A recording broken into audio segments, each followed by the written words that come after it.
Et donc la parole est à Éric Allers, puis Jean-Philippe Davio, concernant la DU 32, qui concerne la cession à la foncière de Paris de commerce, et notamment en ce qui concerne le 18e, d'un lot de copropriété au 11 de la rue Houdon. Et donc la parole est à Éric Allers, puis Jean-Philippe Davio, puis Mario Gonzalez. Oui, merci Monsieur le maire. C'est une intervention très courte pour demander pour quelles raisons on a choisi de préempter ce commerce. Quelles sont les motivations pour cette préemption en particulier? Je vous remercie. Merci. La parole est à Jean-Philippe Davio. Oui, merci Monsieur le maire.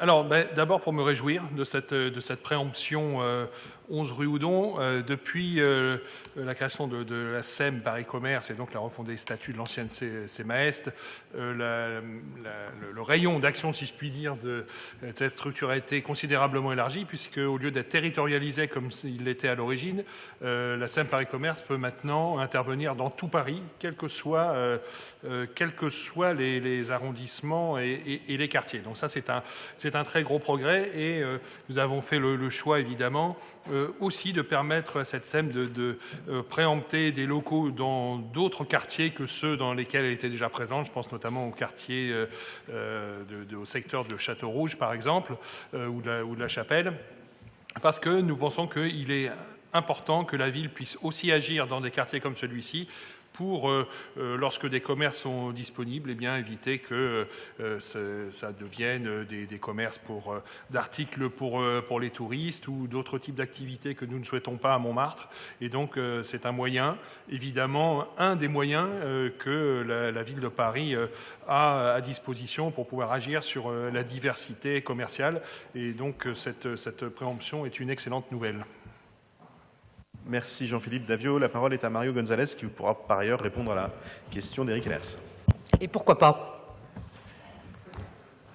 C'est-à-dire, pourquoi est-ce qu'on devrait réserver la préemption à un certain secteur? C'est-à-dire, la logique même de la foncière Paris Commerce et de son évolution, c'est de justement d'étendre le droit de préemption à l'intégralité du territoire parisien.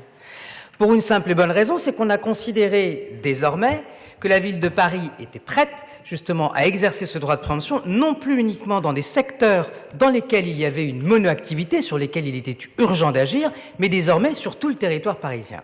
Et il se trouve que Montmartre, eh bien parfois il y a des commerces qui ont des évolutions qui sont malheureuses.